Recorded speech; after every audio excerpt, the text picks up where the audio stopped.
Ce podcast vous est proposé avec la participation du fanshop No Watch.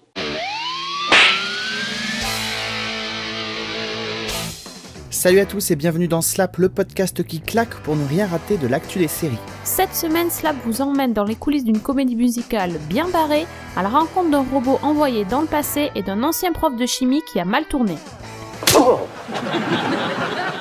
On commence par la première série annulée de la saison, il s'agit de Made in Jersey.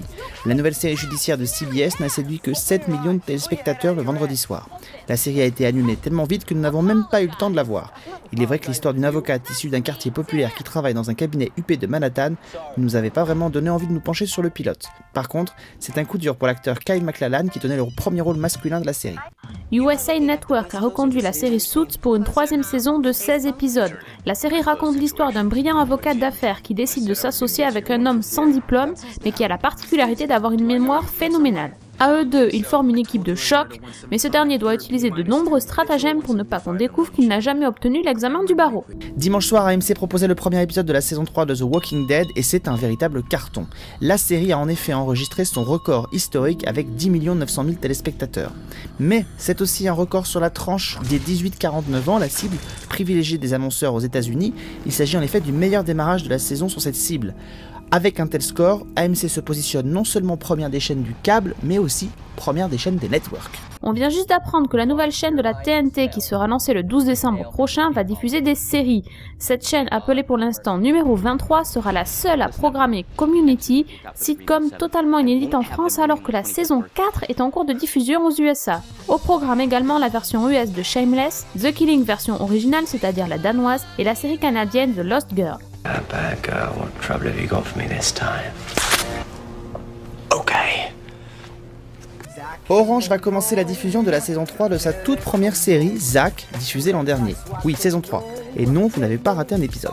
Attendez, je vous explique. Il y a 2 ans, le drame s'abattait sur Zack. Sa fiancée, Madame Germain, 85 ans, était assassinée en pleine conférence de presse. N'ayant pas trouvé le courage de m'assurer la promotion, son premier album n'avait pas rencontré le succès escompté. Seuls quelques dizaines de milliers d'exemplaires s'étaient vendus.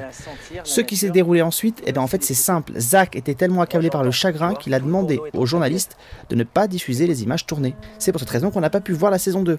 Mais aujourd'hui, Zack est de retour et il est plus fort que jamais. Il décide de créer une comédie musicale, D'Artagnan the Musical, une comédie musicale donc sur les 3 mousquetaires version R&B, évidemment.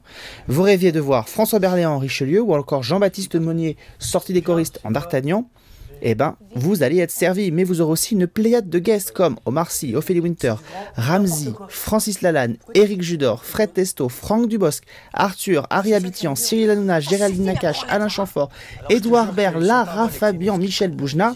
Zack, c'est drôle, efficace, bien joué et référencé. Sans être parfaite, la série est une vraie bonne surprise, beaucoup plus réussie que la saison 1 en format court, et c'est à ne pas rater.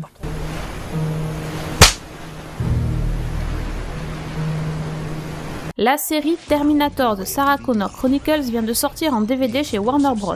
La série a été lancée en 2008 et a été annulée au bout de 2 saisons. Elle suit les aventures de Sarah Connor et de son fils John fuyant les autorités américaines et les Terminators envoyés par Skynet pour éliminer ce dernier et surtout pour l'empêcher de prendre dans le futur la tête de la résistance. Sarah tente d'empêcher l'avènement de Skynet afin d'éviter la guerre nucléaire et la domination des machines sur l'humanité.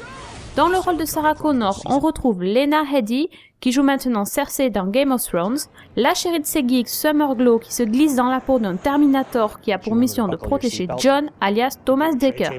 Les 31 épisodes sont réunis dans un coffret de 2 DVD disponibles dès maintenant. Il contient également des bonus, dont des commentaires audio sur 3 épisodes par le producteur exécutif et les acteurs de la série, un bêtisier, un making-of de l'épisode La main du démon, et surtout, avoir les auditions des acteurs. Sarah Connor? Yes. Bad girl, what trouble have you got for me this time? Okay. Le 2 novembre prochain, Breaking Bad saison 4 arrivera sur Arte et c'est du lourd. La série gagne encore plus en intensité et Walt achève sa transformation en salaud de la pire espèce.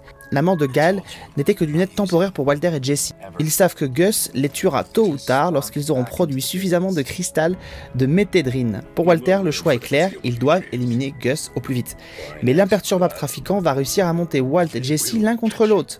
De son côté, Hank, le beau-frère de Walter, agent des stupes, va lui aussi enquêter sur le meurtre de Gail.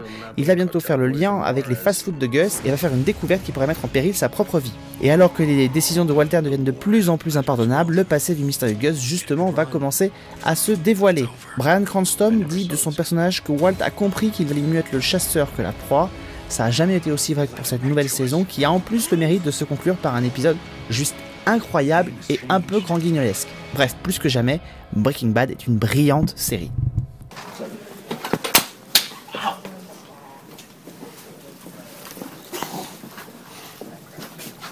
Matt Bomer, la star de FBI duo très spécial, va apparaître dans un épisode de The New Normal, la nouvelle comédie de Ryan Murphy. Il jouera l'ex-petit ami de Brian.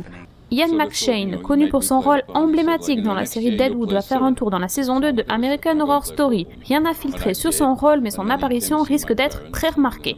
Neve Campbell, l'héroïne de Scream, débarque au Seattle Grace le temps de 2 épisodes. Dans Grey's Anatomy, elle incarnera une des sœurs de Mark Sheppard. Christopher Lloyd, alias le Doc, va faire une apparition très attendue dans la saison 3 de Raising Hope. La comédie de la Fox a décidé de rendre hommage à Retour vers le futur dans un épisode spécial, et on sait déjà qu'il y aura une DeLorean, et ça, c'est la classe.